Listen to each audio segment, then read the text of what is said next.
예전에 한번 말씀드린 저기 있는 법칙인데요.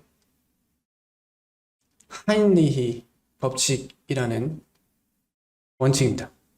이분은 보험회사에 다니시던 분이신데 이제 산업재해가 일어나려고 할 때, 한 번에 큰 산업재해가 일어나려고 할 때 300번의 크지 않는 아주 사소한 남들이 다치지 않는 일이 한 300번 정도가 일어난다. 그러니까 이분이 이제 모든 큰 재난에 대한 그 통계들을 쭉 봤을 때 내린 결론인 거예요. 그래서 어떤 큰 재난이 일어날 때 그거와 관련된 과거에 한 300번 정도 큰 일이 아닌 다른 사람이 다치지 않는 어떤 사고들이 한 300번 정도 일어난답니다. 그리고 29번 정도 경미한 부상을 입는 어떤 사건들이 일어난다고 합니다. 그리고 나서 한 번에 대형 참사가 일어난다고 해요. 그러니까 우리가 생각해 보면 어쩔 수 없는 재해다라는 이야기를 할 때는 천재라고 하죠. 근데 사람에 의해서 만들어진 재해, 그러니까 사람에 의해서 막을 수 있었지만 그걸 막지 못한 걸 인재라고 이야기합니다. 그럴 때 사실 어떤 재난이 우리의 삶 가운데 닥쳐올 때 적어도 이 산업 현장에서 일어나는 사건들에는 이렇게 많은 징조들이 보여진다라는 겁니다. 적어도 이런 산업재해 안에서는요. 하지만 꼭 이 산업재해 안에서만 그걸 우리가 알 수 있을까요? 우리의 삶 속에 어떤 큰 일이 일어나기 전에 사실 우리의 삶 속에서도 여러 징조들이 보여지는 걸 우리가 발견하게 됩니다. 그럴 수도 있다고 생각해요. 그렇다면 성경에서도 우리에게 이것을 가르치고 있다라고 생각합니다. 하나님께서도 어떤 큰일, 어떤 재난 혹은 심판과 관련된 일이 우리 삶 가운데 있을 때 하나님께서 예수님을 통해서 혹은 선지자를 통해서 어떤 징조들이 앞에 있을 것이다 라는 것을 말씀해 주셨어요. 우리가 마지막 때를 산다라고 이야기합니다. 그랬을 때 정말 그 마지막 때의 징조가 어떨까에 대한 생각을 한번 해보게 되는데요. 근데 흥미롭게도 우리가 창세기를 계속 강해해 오고 있는데 이 창세기에서 이미 몇 명을 제외하고 8명을 제외하고는 온 인류가 다 멸망한 심판이 오늘 우리가 보는 본문의 6장에서 이야기하는 노아의 홍수와 관련된 이야기가 나옵니다.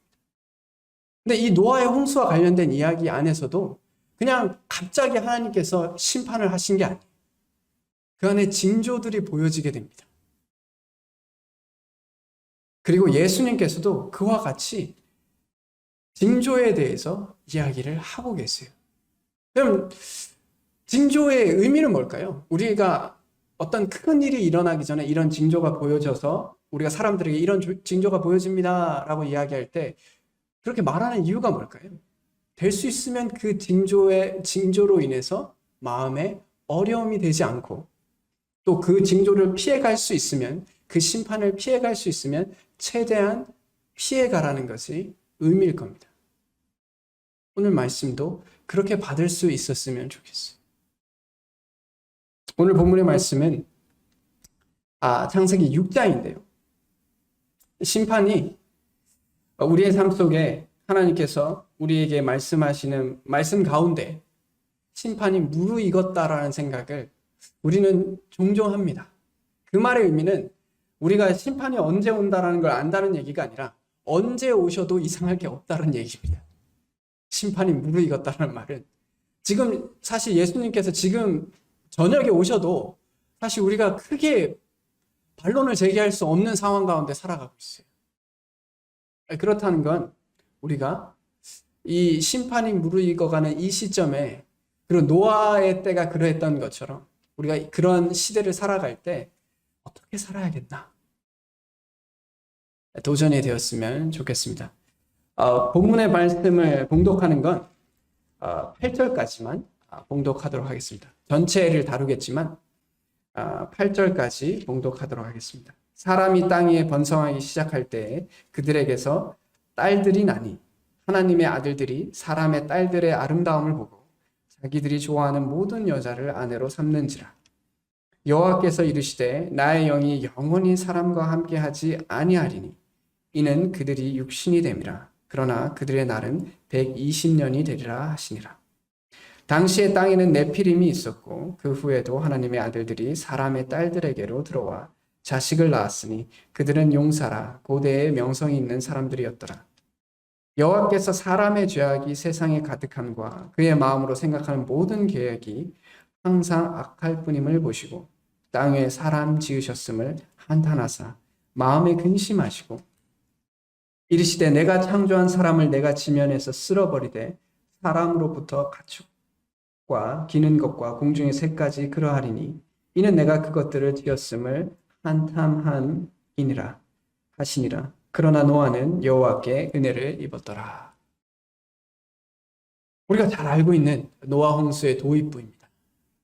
그리고 우리가 이것이 의미 있는 이유는 예수님께서 직접 이렇게 얘기하셨어요. 노아의 때와 같이 인자의 임함도 그러하리라 라고 이야기했어요. 첫 번째 심판, 그러니까 첫 번째로 하나님께 인류의 모든 몇 명을 제외하고는 8명을 제외하고는 모두 심판했던 이 노아의 때와 같이 인자의 임함도 그러할 것이다 라고 예수님께서 대놓고 이야기를 하신 거예요.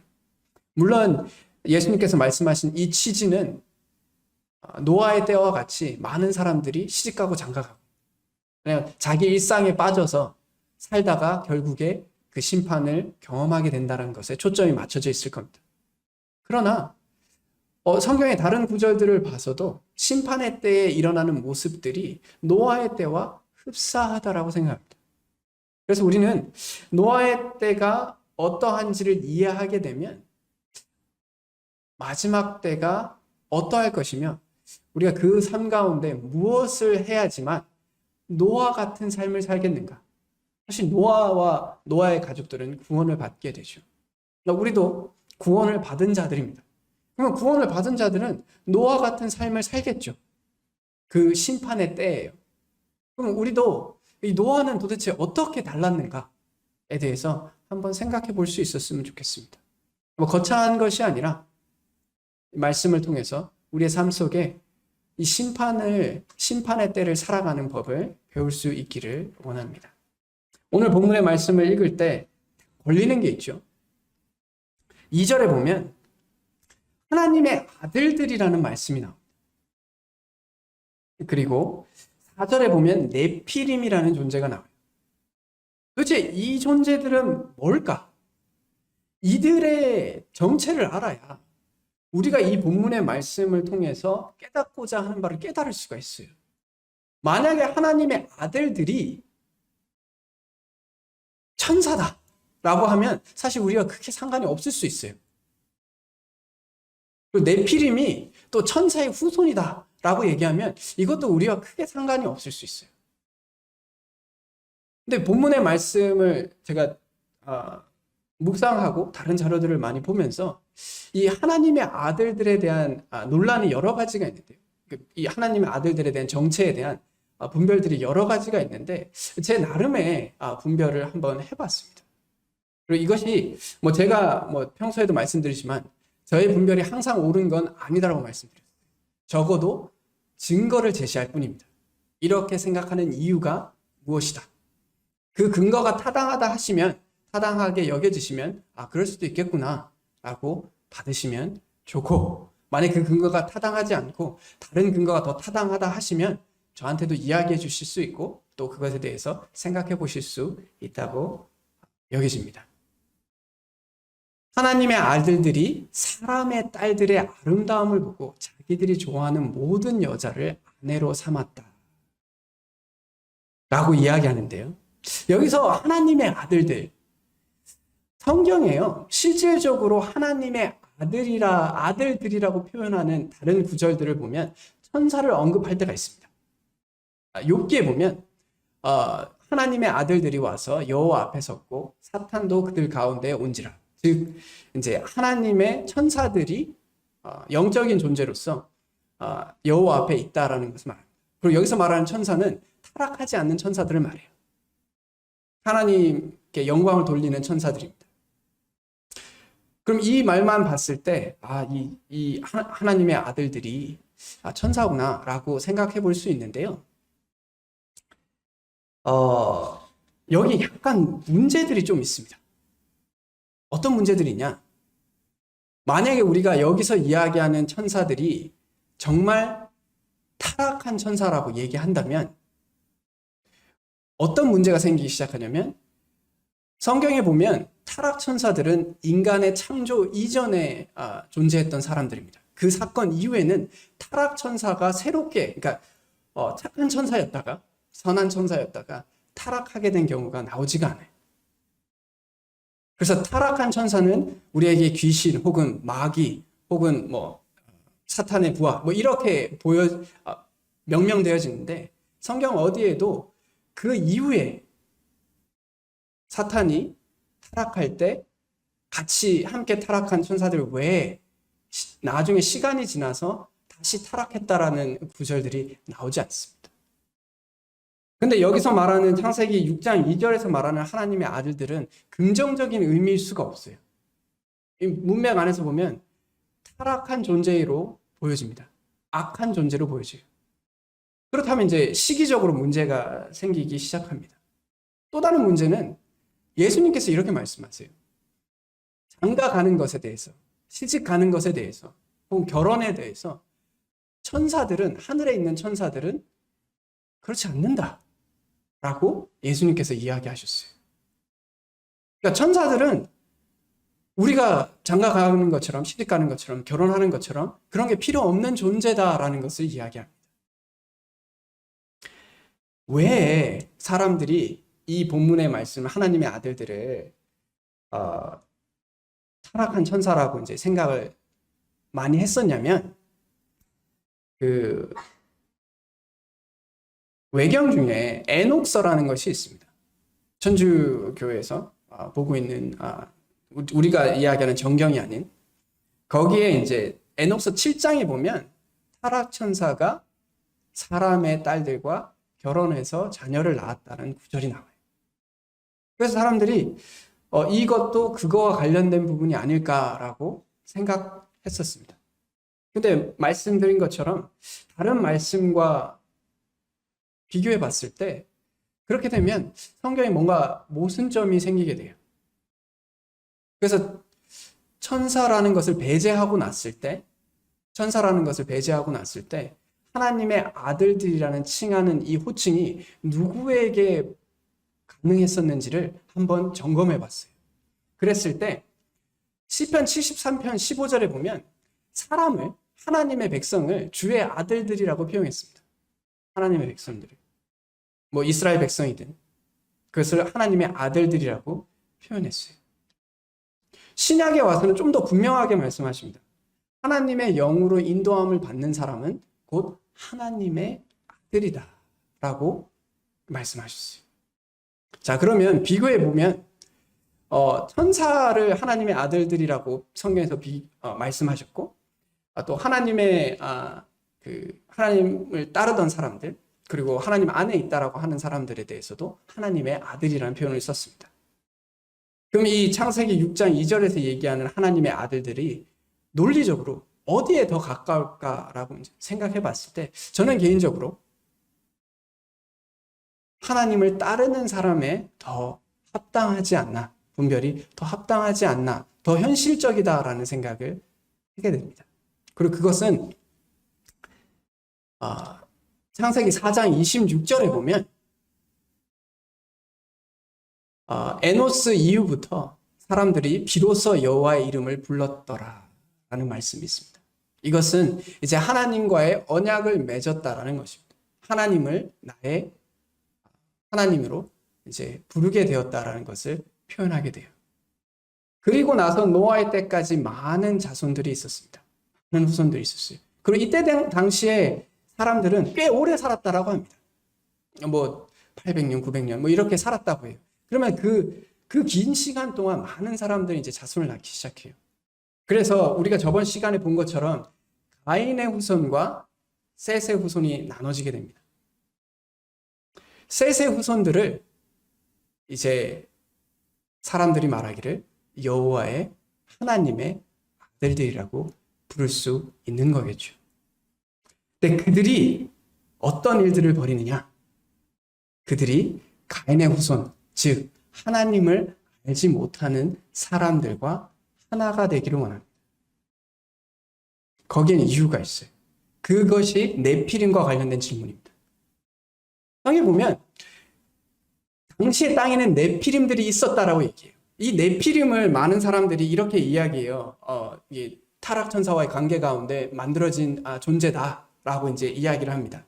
그런 이제 천주교에서도 그렇게 얘기해요. 근데 이제 네이버라는 이제 포털 사이트에 네피림이라는 단어를 치잖아요. 그러면 이제 그 정의를 나타내는 사전이 두 개가 뜹니다.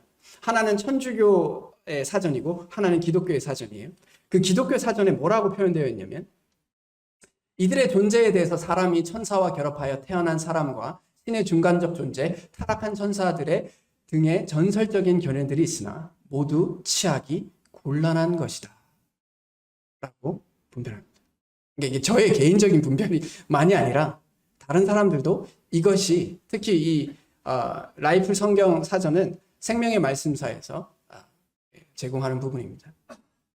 결국 이 네피림은 타락천사의 자손들이 아니라 그리고 그렇다라고 하면 더 큰 문제가 생기는데요. 그게 뭐냐면 민수기 13장 33절에 보면 생각해 보세요. 홍수 때문에 8명만 막 남고 다 죽었어요.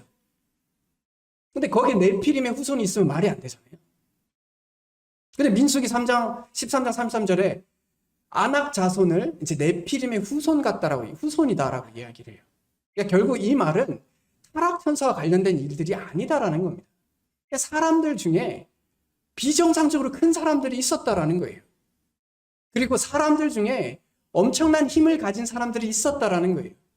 그래서 사람들이 보면 떨고 무섭고 두려워하던 존재들이 있었다라는 겁니다. 그래서 사람들로 하여금 선망의 대상이 되는 존재들이 있었다라는 거예요. 그리고 그런 존재들을 네피림이라고 불렀고, 그런 사람들은 하나님과의 관계와 단절된 존재라는 것을 성경에서 말씀하고 계십니다. 그럼 이제 4절에서 얘기하는 이 말씀이 4절에서 하나님의 아들들이 사람의 딸들에게 들어갔다는 말의 의미는 결국 하나님을 따르던 사람들이 세상의 방식과 세상이 원하는 방식에 조금씩 물들어갔다는 것을 말합니다.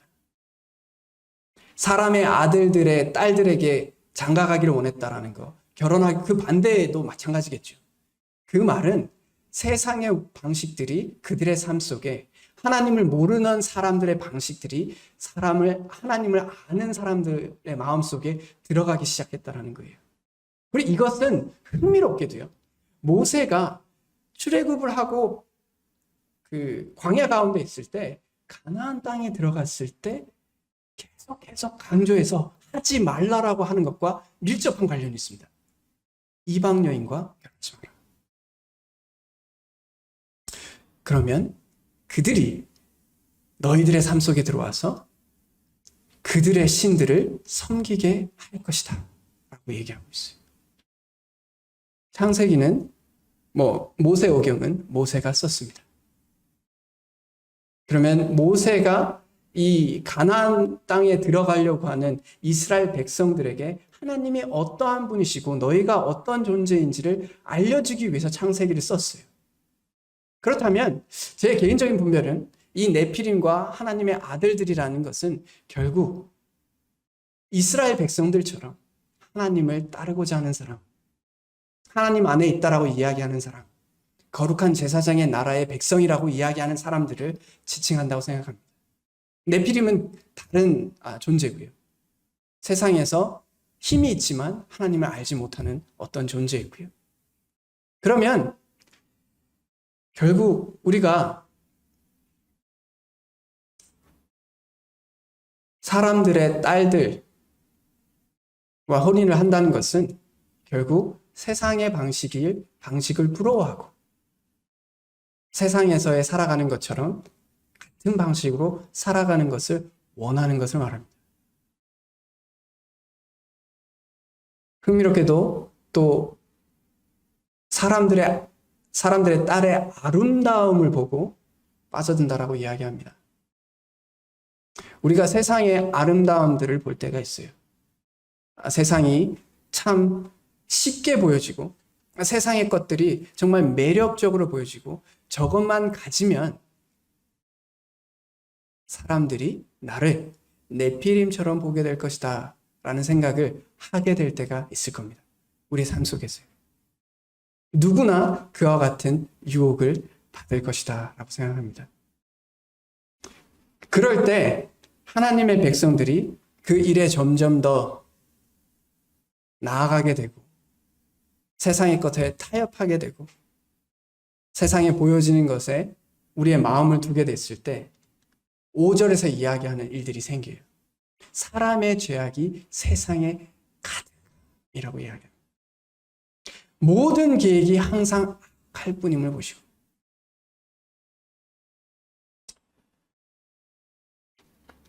소돔과 고모라의 이야기 아시죠? 아브라함이 하나님께 의인을 빌다 끝에 10명까지 빕니다.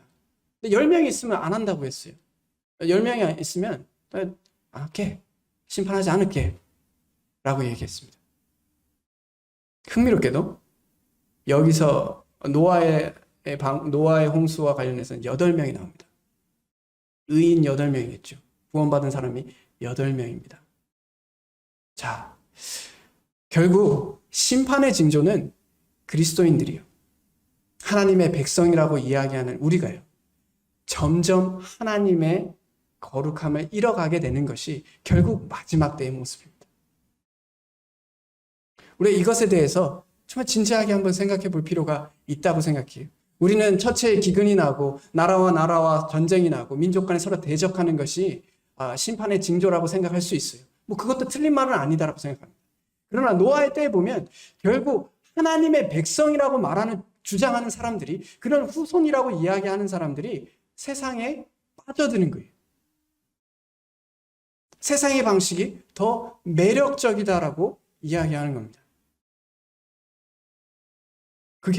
그래서 세상에 하나님의 거룩을 볼 수 있는 사람들이 별로 없는 거예요. 그랬을 때 하나님께서 심판을 하신다는 거죠. 이것은 사실 예수님께서도 이렇게 얘기하세요. 소금이 좋은 것이나 소금도 만일 그 맛을 잃으면 무엇으로 짜게 하려? 니네가 뭐 필요하다는 거예요? 왜? 그래서 거기에 대한 결과로 걸음에도 쓸데없어서 내버리느니라 라고 얘기합니다. 들을 귀가 있는 자는 들을지어다. 그래서 이 노아와 관련된 이 홍수의 도입부가 어떤 영적인 존재의 타락으로 보는 게 아닙니다. 그냥 하나님의 백성들이 그냥 타락했을 때 결국 마지막 보루인 거예요. 세상의 심판의 마지막 보루인 그리스도인들이 타락하게 되면 타락하게 될수록 심판은 더 가까워진다라고 생각해 볼 수 있는 것 같습니다. 노아의 때가 그랬던 거죠. 의인들이 8인 거잖아요. 그래서 우리가 진지하게 생각해 보아야 합니다. 예수님께서 그때 많은 사람이 실족하게 된다라고 얘기했어요. 많은 그리스도인들이 실족하고 있죠. 서로 잡아주고 서로 미워하겠으며 거짓 선지자가 많이 일어나 많은 사람을 미혹한다라고 이야기합니다. 불법이 성행하고 많은 사람이 사랑이 식어진다라고 이야기합니다. 그리스도인들이 사실 이런 일들 다 해야 되거든요. 근데 우리 그리스도인들도 이거와 관련돼서 같은 방향으로 가고 있다면 누구도 브레이크를 잡아줄 수 없다라는 거예요. 심판을 잡아줄 수가 없는 거예요. 물론 하나님의 때가 일어나겠죠. 그러나 그 안에서 우리의 역할과 책임이 있다라고 생각합니다. 우리가 살아 생전에 하나님께서 우리에게 내가 너의 거룩함을 보고 너희 교회의 거룩함을 보고 심판을 지연하겠다 라고 말할 수 있으면 엄청난 영광이지 않을까요? 근데 나의 삶을 보고, 우리 교회의 삶을 보고 맛을 잃은 소금이다라고 이야기했을 때, 그러니까 우리가 하나님의 심판을 지연하는데 아무런 역할을 하지 않는다라고 했을 때 슬프지 않을까요? 제가 가끔 그런 생각을 해요. 그리스도인이라고 해서 특별히 크게 유익을 받는 게 아니잖아요. 세상적인 유익을 받는 게 아니잖아. 오히려 세상적으로 해를 입을 때가 있죠. 손해볼 때가 있고요. 그런데도 우리가 그리스도인이라고 주장하는 이유는 세상적으로 해를 입더라도 영적인 어떤 유익과 그 기쁨과 즐거움과 하나님을 만나는 것의 기쁨을 알기 때문에 나는 그리스도인이라는 걸 말할 거예요.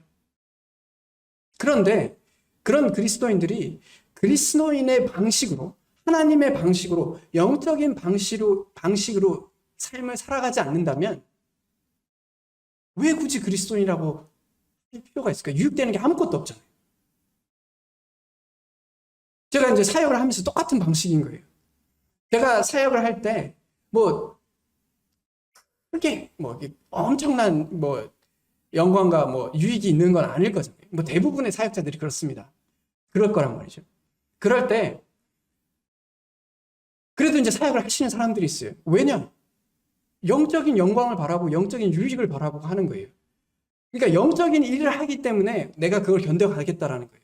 그런데 사역을 하면서 내가 영적인 방법을 포기하고 세상적인 방법으로 할 거면 굳이 그럴 필요가 있겠냐는 거예요. 그러니까 논리적으로 봤을 때요. 엄청난 신앙이나 엄청난 믿음 때문에 하는 게 아니라 그냥 논리적으로 생각해 봤을 때요. 합리적인 선택을 했을 때, 아니 내가 사역을 하는 이유가 영적인 유익 때문인데 그걸 할 수 없다면 굳이 내가 왜 사역을 하겠어? 다른 걸 하면 되지. 마찬가지라고 생각해요. 그리스도인들이 굳이 영적인 방법으로 살아가는 게 아니라면 왜 그리스도인이라는 걸 주장하면서 이 땅에서 살아갈 수 있을까요? 그 유익이 어디에 있을까요? 그래서 우리가 이런 우리 자신들을 돌아볼 수 있는 시간들이 우리의 삶 속에 있으면 좋겠어요. 그리고 제가 오해의 여지가 있을까 봐 그러는데 완벽한 삶을 살아가는 것이 아닙니다. 흠없이 세상에서 살아가는데 한 점 떼안타는 삶을 추구하라는 말이 아니에요. 저 자신도 그럴 자신이 없어요. 그것을 말하고 있는 것이 아닙니다. 은혜 받은 사람처럼 살아가는 거예요. 노아는 여호와께 은혜를 입었더라. 제가 말씀을 보면 볼수록 은혜를 입었다는 말의 의미는 은혜를 은혜로 여길 줄 아는 것을 말한다고 생각해요. 이때 이 홍수 전의 세상은 지금보다 훨씬 살기 좋았을 것이라고 많은 사람들이 이야기합니다. 그러니까 오래도 살기도 하고, 비도 없고 이렇게 재난도 없는 비교적 안정적인 환경 가운데 살았을 것이다라고 사람들이 이야기를 해요. 그럼 은혜죠.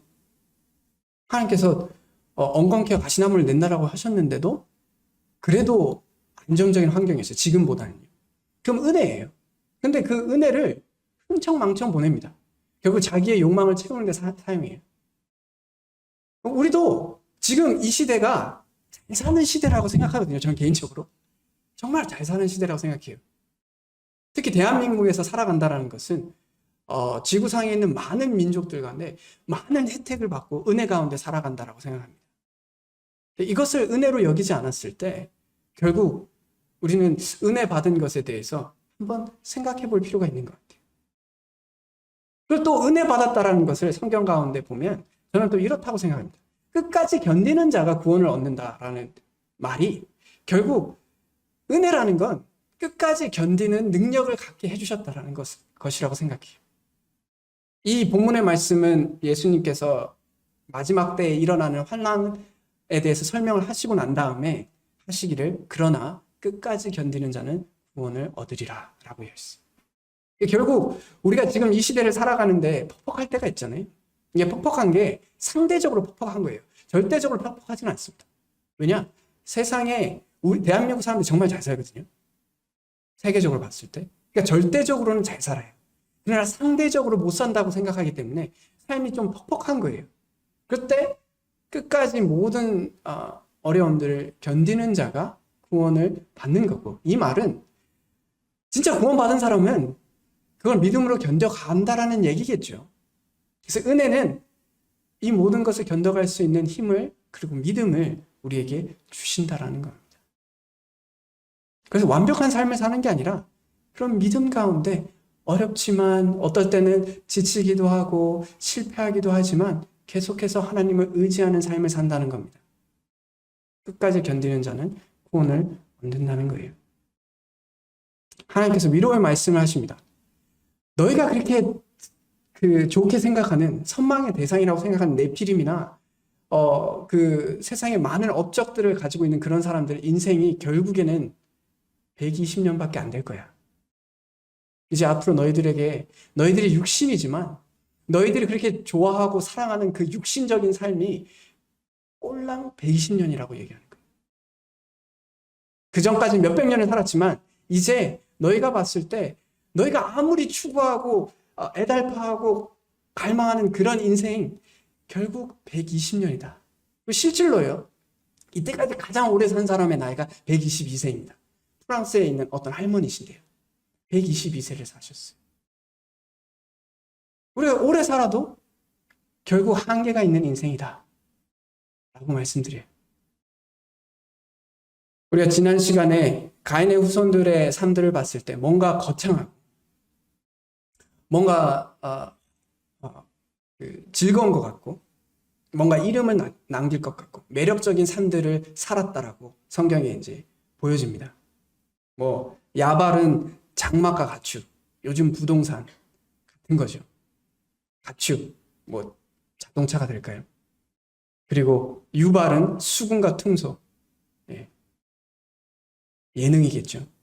그리고 두발가인은 구리와 새, 힘을 말할 겁니다. 그런 사람들은 세상에 속한 사람은 이런 것들을 우리 눈에 보기에 정말 멋진 것들을 가지고 있어요.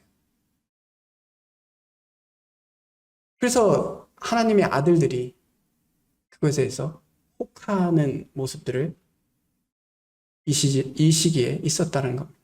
마치 이스라엘 백성들이 이집트에서 출애굽했음에도 불구하고 다시 돌아가자. 마음이 어려울 때마다 이게 다시 돌아가자라고 했던 것과 같은 의미일 겁니다. 우리도 이런 유혹들을 우리의 삶 속에 받을 겁니다. 위로인 것은 세상 사람들이 요즘에 제가 사람들에게 성경의 이야기로 얘기하지 않아요. 이상기후와 관련된 이야기를 하면서 과학자들도 이제 얼마 안 남았다라고 얘기합니다 라고 사람들한테 얘기해도 사람들의 마음이 전 변화가 없어요. 그냥 그런 거 같지. 그냥 그렇게 생각하세요. 그게 지금 이 예수님께서 홍수가 나서 그들을 다 멸하기까지 깨닫지 못하는 거하고 같은 상황 가운데 있다라는 거예요. 그러니까 우리가 세상 사람들이 그렇게 반응하는 것을 보고 흔들리지 마시라는 거예요. 노아의 때가 그러했다라는 겁니다. 많은 사람들이 노아가 그 방주 지은 동안 얼마나 얘기했겠어요. 홍수 온다. 너희들 다 죽는다. 정신 차려라. 얼마나 얘기했겠어요. 사람들 시집가고 장가가고 할 거 다 하고 자기 입맛에 맞는 행동들 다 했어요. 그래서 결국 심판이 임하였습니다. 그리고 사실 물 찰 때까지 몰랐다는 거예요. 지금 세상에 많은 사람들이 이런 상태에 놓여 있다고 생각합니다. 이것을 보고 우리도 정말 심판이 올까? 내가 이 땅의 것을 추구하면 더 살아야 되지 않을까? 이런 생각들이 들 때 우리가 이 말씀을 가지고 이겨낼 수 있었으면 좋겠습니다.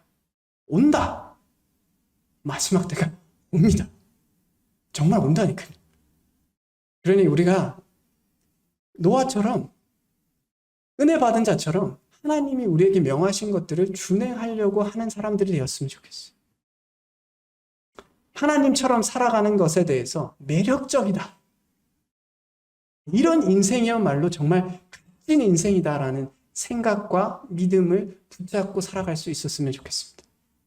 세상에서 말하는 거 말고 더 많이 가지는 것, 더 유명해지는 것, 그런 거 말고 좀 하나님과 동행하고 하나님께서 우리에게 맡긴 크고 작은 일들에 고민하며 살아가는 것에 대해서 우리가 계속해서 그 길을 갈 수 있었으면 좋겠습니다. 순종할 수 있는 게 은혜입니다.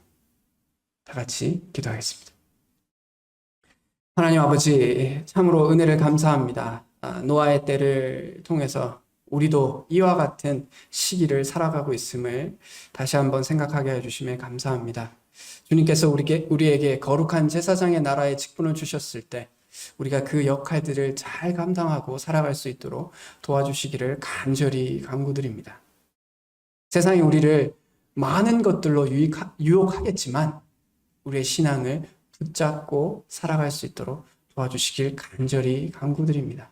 그래서 모든 것을 견딜 수 있는 그런 믿음의 사람들이 될 수 있도록 은혜를 베풀어 주시고 또한 다른 이들을 긍휼히 여길 수 있는 자들 또한 되게 하여 주시며 하나님의 은혜를 은혜로 여기는 자들 되게 하여 주시기를 원합니다.